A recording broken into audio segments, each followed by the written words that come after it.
یہ کہانی الباحہ کے ایک قدیم گاؤں کی ہے جو سمندر کے کنارے آباد تھا۔ اس گاؤں کے لوگ زیادہ تر مچھلیاں پکڑ کر، کشتیوں کی مرمت کر کے یا قریبی شہر میں تجارت کر کے اپنی روزی کماتے تھے۔ زندگی سادہ مگر محنت طلب تھی۔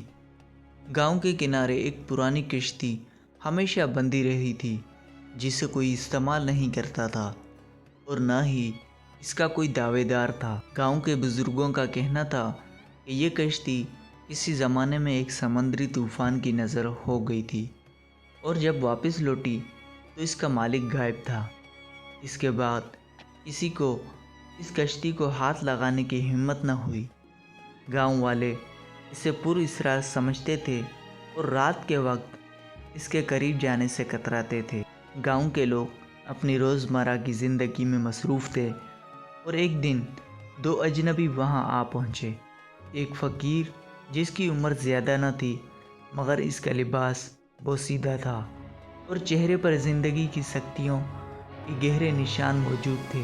وہ ننگے پاؤں تھا، اس کی آنکھوں میں گہری اداسی اور اندرونی سکون کا امتزاج تھا۔ اس کے برعکس دوسرا شخص ایک رئیس تھا جو قیمتی ریشمی لباس میں ملبوس تھا۔ اس کے جوتے چمک رہے تھے اور انداز ایسا تھا جسے دنیا کی ہر چیز کو خریدنے کی طاقت رکھتا ہو۔ گاؤں والے ان اجنبیوں کو حیرت سے دیکھ رہے تھے کیونکہ اس ویران سے گاؤں میں اجنبیوں کا آنا ایک غیر معمولی بات تھی۔ فقیر خاموشی سے درخت کے نیچے بیٹھ گیا جبکہ رئیس ایک مقامی دکان پر جا پہنچا۔ وہاں سب سے مہنگی اشیاء خریدنے لگا۔ وہ لوگوں سے بات کرتے وقت اپنی دولت کا فخر محسوس کروا رہا تھا جبکہ فقیر کسی کا دھیان اپنی طرف نہیں لے جا رہا تھا۔ رات کا وقت آیا اور پورا گاؤں نیند کی آغوش میں جا چکا تھا۔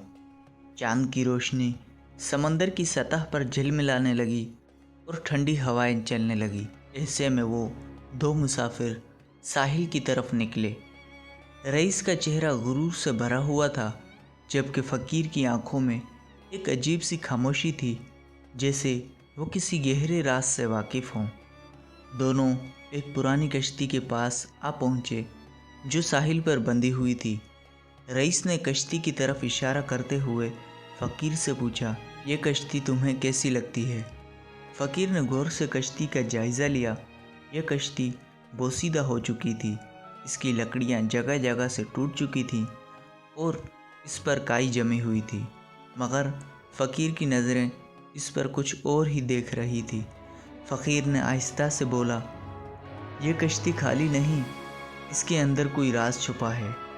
رئیس نے زور سے کہا لگایا اور بولا، راز؟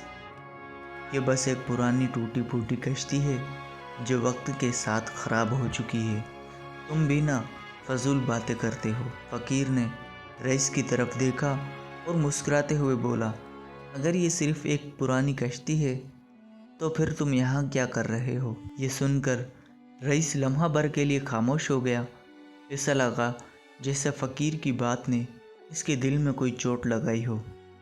کچھ پل کی خاموشی کے بعد رئیس نے گہری سانس لی اور آہستہ آواز میں کہا، اس کشتی کے نیچے خزانہ دفن ہے جو میرے آباء و اجداد نے کئی سال پہلے یہاں چھپایا تھا۔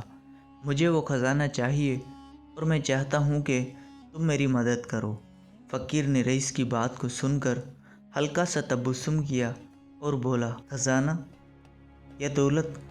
تمہارے پاس تو پہلے ہی بہت کچھ ہے، پھر مزید کی ہوس کیوں؟ رئیس نے تیز لہجے میں جواب دیا، یہ تم نہیں سمجھو گے، دولت کی بھوک کبھی ختم نہیں ہوتی۔ میں یہ خزانہ کسی بھی قیمت پر حاصل کرنا چاہتا ہوں۔ فقیر نے ایک لمحے کے لیے اپنی آنکھیں بند کر لیں جیسے وہ ہوا میں کچھ محسوس کر رہا ہو۔ پھر اس نے آہستہ سے کہا، اگر تمہیں واقعی یہ خزانہ چاہیے تو کشتی میں بیٹھو، لیکن ایک بار جب یہ کشتی سمندر میں چلے گی تو واپسی کی کوئی ضمانت نہیں ہوگی۔ رئیس نے فقیر کی بات سنی مگر لالچ نے اس کے ذہن پر قبضہ جما لیا تھا۔ اس نے تھوڑا سا ہچکچایا مگر پھر زور سے کہا، چاہے کچھ بھی ہو